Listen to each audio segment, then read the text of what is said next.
Assalamualaikum warahmatullahi wabarakatuh. Bapak Ibu dosen yang saya hormati, perkenalkan nama saya Yuda Harisa dengan NIM 1810511093.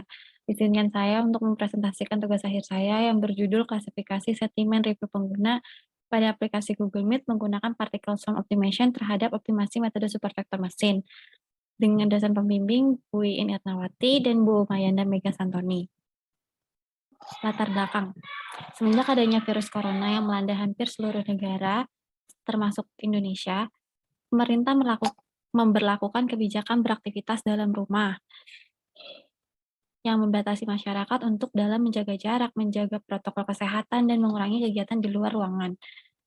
Karena adanya kebijakan tersebut, maka segala sesuatunya harus dilakukan dari rumah atau secara virtual. Untuk membantu dan mendukung adanya kebijakan tersebut, diperlukan aplikasi berupa video conference bagi para pelajar dan para pekerja. Salah satu video conference yang sering digunakan belakangan ini adalah aplikasi Google Meet yang dikembangkan oleh Google. Aplikasi ini memiliki beberapa keunggulan, yaitu adanya fitur whiteboard, penggunaan yang mudah, memiliki layanan enkripsi video, dan masih banyak lagi. Namun, bagi sebagian pengguna merasa kurang puas terhadap layanan yang diberikan pada aplikasi Google Meet. Hal ini membuat saya untuk melakukan penelitian tentang klasifikasi sentimen berdasarkan ulasan pengguna pada aplikasi Google Meet dengan menggunakan metode supervector mesin dan particle swarm optimization. Rumusan masalah pada penelitian saya yaitu bagaimana klasifikasi sentimen pada ulasan pengguna aplikasi Google Meet dengan menggunakan particle swarm optimization terhadap optimasi metode supervector mesin. Apakah particle swarm optimization dapat mengoptimasi metode supervector mesin dalam klasifikasi sentimen?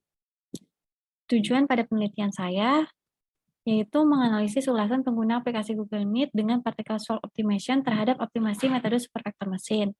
Mendapatkan informasi mengenai opini yang bersifat positif dan negatif terhadap ulasan pengguna Google Meet, serta mengetahui apakah particle swarm optimization dapat mengoptimasi metode supervector mesin dalam klasifikasi sentimen.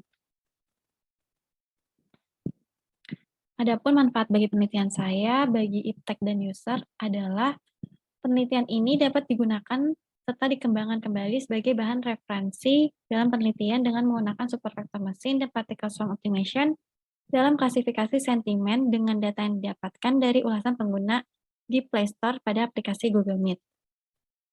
Bagi user, penelitian ini dapat memberikan informasi serta evaluasi mengenai ulasan pengguna terhadap kinerja aplikasi yang terdapat pada Google Play Store. Selanjutnya, ruang lingkup pada penelitian ini adalah data yang digunakan sebanyak 1.000 ulasan dengan rentang waktu September sampai November 2021 pada aplikasi Google Meet. Data yang digunakan untuk klasifikasi adalah data ulasan berbahasa Indonesia. Label klasifikasi yang digunakan sebanyak 2 label, yaitu positif dan negatif. Pelabelan data pada penelitian ini dilakukan oleh 3 anotator.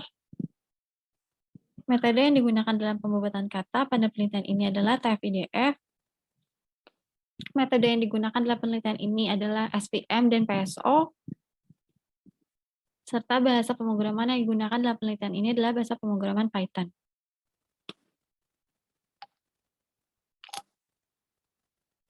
Luaran yang diharapkan pada penelitian ini berupa opini pengguna yang bersifat positif dan negatif serta pengaruh particle swarm optimization dalam mengoptimasi metode supervector mesin terhadap hasil klasifikasi sentimen.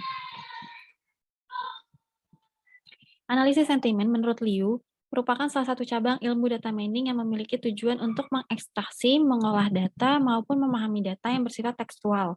Biasanya berupa opini atau pendapat terhadap entitas seperti produk, servis, individu, organisasi, dan topik tertentu atau kegiatan lainnya.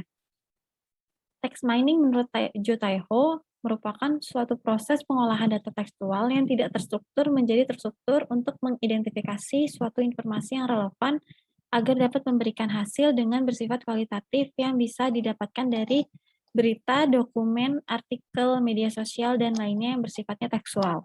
Tujuannya itu untuk menganalisis informasi agar mendapatkan pola, konsep, kata kunci, dan lainnya dalam informasi tersebut. Penelitian terkait Pada penelitian ini yang telah dilakukan oleh Nuraini dan kawan-kawan dengan judul Analisis Sentimen Zoom Cloud Meetings di Play Store menggunakan Naive Bayes dan Support Vector Machine menghasilkan nilai akurasi sebesar 74,37% pada algoritma Naive Bayes dan sebesar 81,22% pada algoritma Support Vector Machine. Kemudian penelitian yang dilakukan oleh Rian dan kawan-kawan dengan judul Analisis Sentimen terhadap layanan IndiHome berdasarkan Twitter dengan menggunakan klasifikasi Support Vector Machine menghasilkan nilai akurasi pada sentimen positif sebanyak 18,4% dan sentimen negatif sebanyak 81,6%. Dan penelitian yang dilakukan oleh Warjiono dengan judul Analisis Sentimen pengguna vintage menggunakan metode Support Vector Machine dan Particle Swarm Optimization menghasilkan nilai akurasi sebesar 75,33% dengan metode SVM dan mendapatkan akurasi sebesar 82,33% dengan menggabungkan SVM dan PSO. Kemudian alur penelitian pada penelitian ini bermula dari mengidentifikasi masalah, lalu kemudian studi literatur, dilakukan pengumpulan data, dilakukan pelabelan data, serta dilakukan praproses data yang terdiri dari scaffolding, data cleaning, normalization, stemming, stop-out removal, dan tokenizing. Kemudian dilakukan pembuatan kata dengan menggunakan TF-IDF. Selanjutnya dilakukan seleksi fitur menggunakan particle swarm optimization. Dilakukan pembagian data menggunakan K-fold, membagi data latih dan data uji. Selanjutnya dilakukan pengujian model SPM, serta dilakukan evaluasi dan dilakukan visualisasi berupa workflow. Pengumpulan data pada penelitian ini dilakukan menggunakan proses scraping melalui Google Play Scraper sebanyak 1.000 data ulasan bahasa Indonesia dengan rentang waktu September sampai November 2021. Selanjutnya, pelabelan data. Pelabelan dengan memberikan label positif dan negatif yang dilakukan oleh 3 anotator, menghasilkan data positif sebesar 42%, sebanyak 419 ulasan, data negatif sebesar 58%, sebanyak 581 ulasan. Selanjutnya, dilakukan Filskapa untuk mengevaluasi dari pelabelan sebelumnya. Filskapa sendiri merupakan ukuran statistik yang digunakan untuk mengukur kekonsistensi dan validasi data yang dilabeli oleh anotator. Pada penelitian ini menghasilkan nilai kappa sebesar 0,72% yang termasuk ke dalam kategori substansial agreement, di mana kategori ini memiliki konsistensi pelabelan yang baik dan dapat dilanjutkan ke tahapan selanjutnya. Tahapan selanjutnya yaitu praproses data. Yang pertama dilakukan scaffolding. Scaffolding merupakan tahapan untuk mengkonversi seluruh dokumen dengan mengubah seluruh teks kapital menjadi huruf kecil.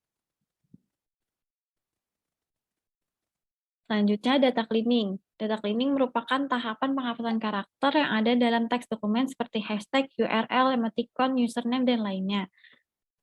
Pada sampel di samping, penghapusan pada tanda baca titik, petik, dan koma.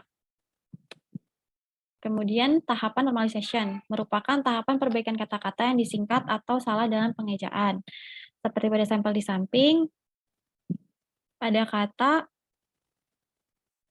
enggak menjadi tidak, kemudian update menjadi perbarui. Selanjutnya dilakukan proses stemming, di mana proses memecah berbagai bentuk varian dari sebuah kata menjadi kata dasar.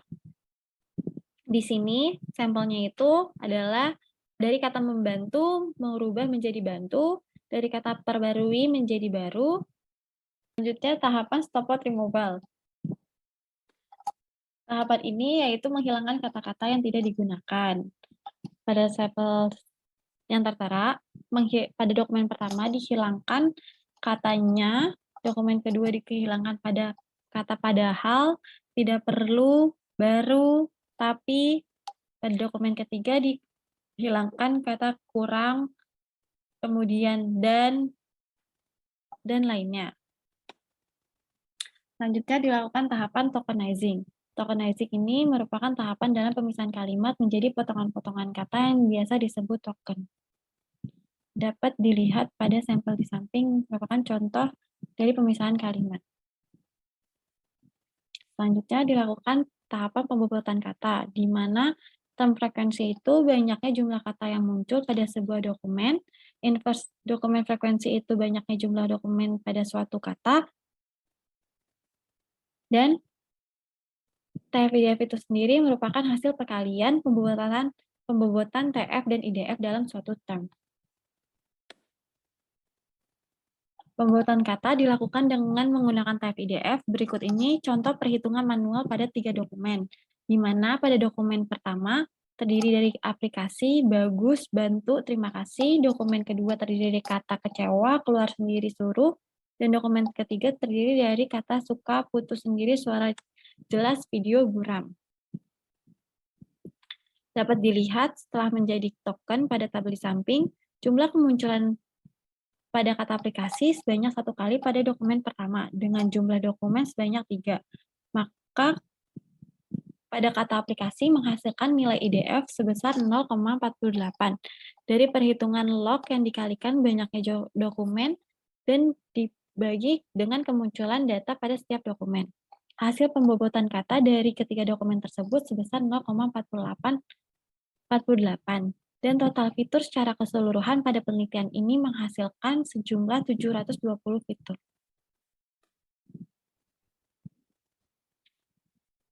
Kemudian dilakukan seleksi fitur menggunakan particle swarm optimization. PSO merupakan teknik optimasi yang berdasarkan perilaku sosial dari sekawanan burung atau ikan, di mana PSO ini dipengaruhi oleh beberapa parameter, diantaranya itu W, C1, dan C2.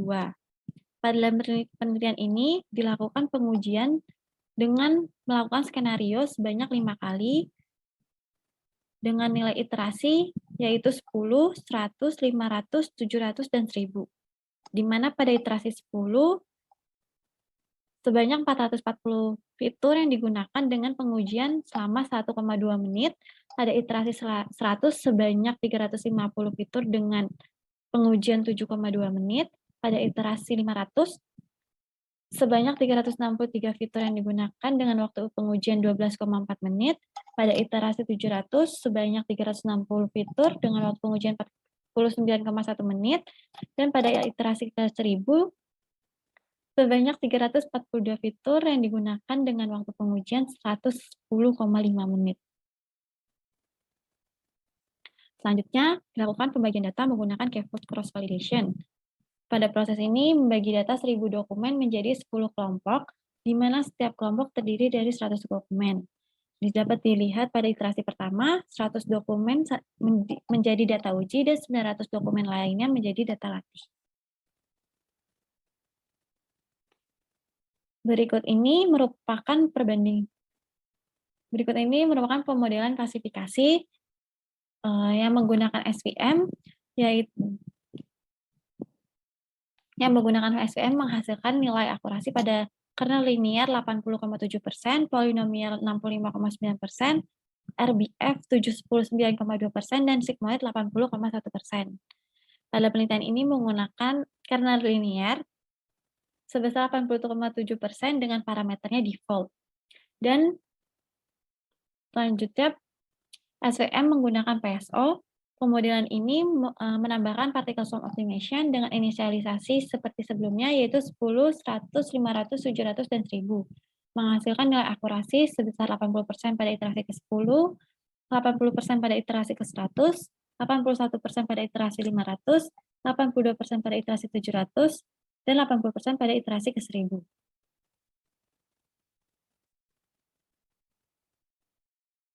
Berikut ini merupakan perbandingan hasil evaluasi dari setiap skenario yang dilakukan.